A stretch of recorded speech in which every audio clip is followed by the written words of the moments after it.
আজকের পর্বটির নাম হলো অপুমনি, দীপুমনি, পিদুমনি, পাদুমনি। যাই হোক, অনেকে একই কথা বলছে, আপনারা চিনেন নিশ্চয়ই। দেখুন, ওনাকে চিনেন, দীপুমনি। দীপুমনিকে আরো ভালোভাবে চিনবেন। সেটি হলো বাংলাদেশের যে একজন প্রযোজক ছিল, শাপলা মিডিয়ার সেলিম চেয়ারম্যান, নায়ক শান্ত গণপিটুনি খেয়ে মারা গেছে না, মনে আছে? সেই সেলিম খানের অত্যন্ত ঘনিষ্ঠ, একান্ত ঘনিষ্ঠ এই দীপুমনি। সেলিম খানের যে দোষ ত্রুটিগুলো আছে, বালু খেপু বলেন, মানুষকে হত্যার হুমকি দেওয়া, এই ভয়ঙ্কর অপরাধগুলোর সাথে এই দীপুমনি জড়িত। তিনি বাংলাদেশের একবার পররাষ্ট্রমন্ত্রী ছিলেন, 258 দিন তিনি দেশের বাইরে ছিলেন। কত বড় সফর করেছেন তিনি বুঝেন। 5 বছরের মধ্যে কতদিন? 365 দিন তিনি দেশের বাইরে কতদিন ছিলেন? এই হলো দীপুমনি।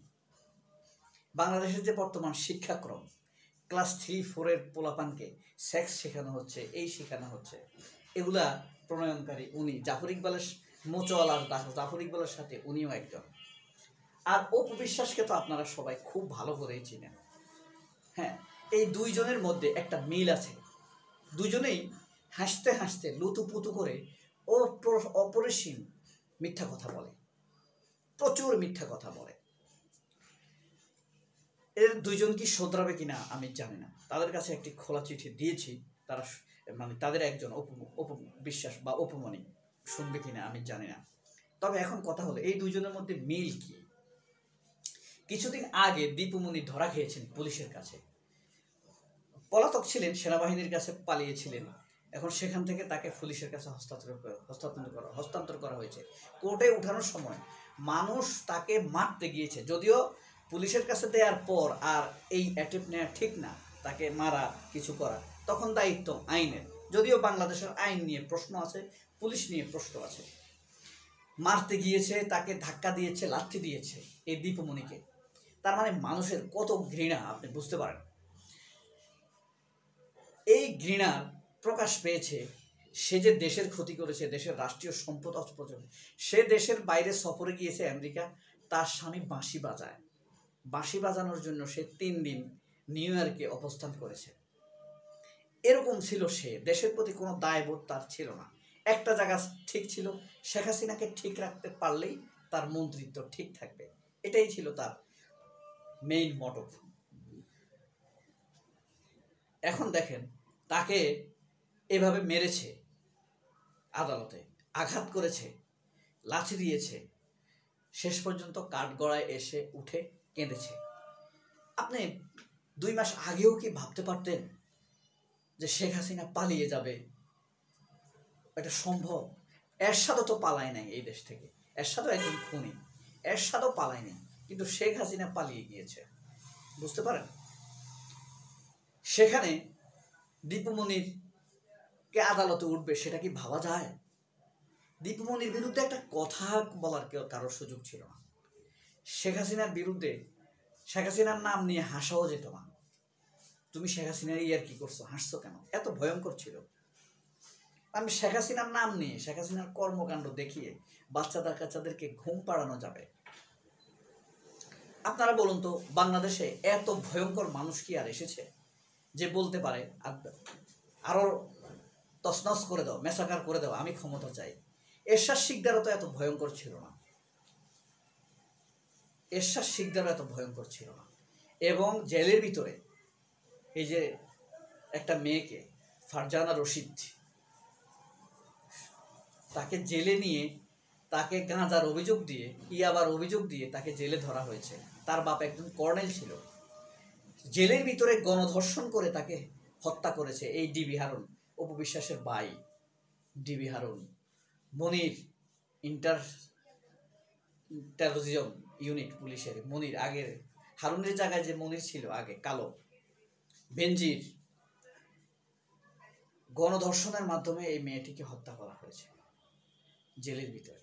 তো এই এত ক্ষমতাবান হারুনের, এত দাপট, মিডিয়া নায়কের মতো অবস্থান, শত শত কোটি টাকার মালিক, বেনজির পালিয়ে যাবে, শেখ হাসিনা পালিয়ে গেছে, জিয়া এখন জেলে, মানে লেফটেন্যান্ট কর্নেল জিয়া জেলে, ওই যে হেফাজতের সময়কে মানুষ হুজুরদেরকে মেরেছে,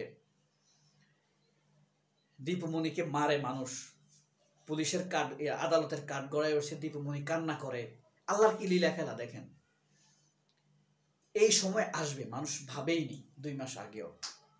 এই কারণেই কি কেন কি কথা অপুমণি দীপুমণি কেন বললাম, অপুকে বলতে চাই শাকিব খানকে হাত করে অনেক মিথ্যা কথা আপনি বলতে পারেন, সুযোগ আছে, মিডিয়াতে আপনার লোক আছে। এখনো মিডিয়ার ভিতরে আওয়ামী লীগের অনেক সন্ত্রাস আছে সাংবাদিক নামে, যেমন রাহুল রাহা, শাহরিয়ার নাজিম জয় কিন্তু সন্ত্রাস ছিল।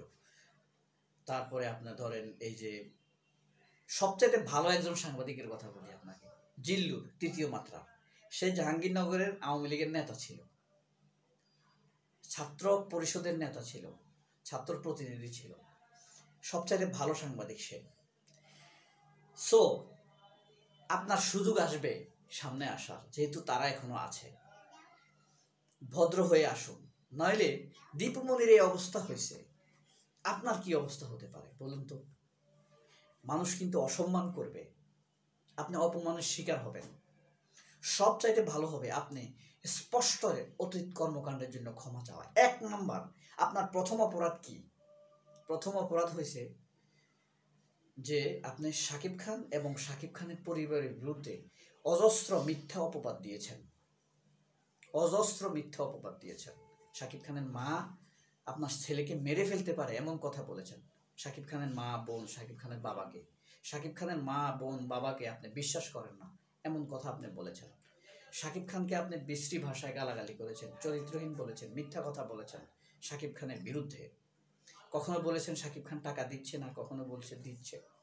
এসব জন্য খোলামেলাভাবে সাধারণভাবে, সবার কাছে দরকার নাই যে 1 কোটি 2 কোটি সাকিবিয়ান আছে, তাদের কাছে ওপেন উন্মুক্তভাবে নিঃস্বার্থভাবে ক্ষমা চাইবেন যে শাকিব খানের জন্য আমি শাকিব খানের বিরুদ্ধে অনেক কথা বলেছি, শাকিব খানের পরিবারের বিরুদ্ধে, এইভাবে আপনি ক্ষমা চাইবেন। শবনম বুবলির বিরুদ্ধে আপনি অনেক মিথ্যা কথা বলেছেন, এগুলোর জন্য ক্ষমা চাইবেন। আপনি আওয়ামী লীগ করেছেন, খুনি গণহত্যাকারীদেরকে আপনি সমর্থন দিয়েছেন, এগুলোর জন্য স্পষ্টতর পাবলিক প্লেসে এসে ক্ষমা চাইবেন। নাহলে দেখেন অন্যদের কি অবস্থা। আপনাকে হয় পুলিশের কাছে যেতে হবে আপনার অতীত অপরাধের জন্য, নয়তো আপনাকে চরমভাবে অপমানের শিকার হতে হবে। এই কথাগুলো বলা সত্যিকার অর্থে, আপনি অপমানিত হলে আমার কোনো লাভ নেই, আমাদের কারো কোনো লাভ নেই। আপনি ভালো থাকুন, সাংস্কৃতিক অঙ্গন ভালো থাকুক, মানুষের শ্রদ্ধা বজায় থাকুক স্পষ্টতরভাবে। আরও কয়েকজন আছে, আপনি একা না। কাজী হায়াতের যে ক্ষতি করেছে চলচ্চিত্রে, ফারুক, জায়েদ খানরা যে ক্ষতি করেছে, সেগুলা ইনশাল্লাহ ধীরে ধীরে বলবো। প্রিয় দর্শক, সবাই ভালো থাকবেন, আল্লাহ হাফেজ। আপনারা কি মনে করেন অপু বিশ্বাসের বদলানো দরকার? না বদলালে ধ্বংস হবে। তবু আমরা চাই বদলাক, ভালো থাকুক, তার একটি সন্তান আছে। আল্লাহ হাফেজ, আসসালামু আলাইকুম।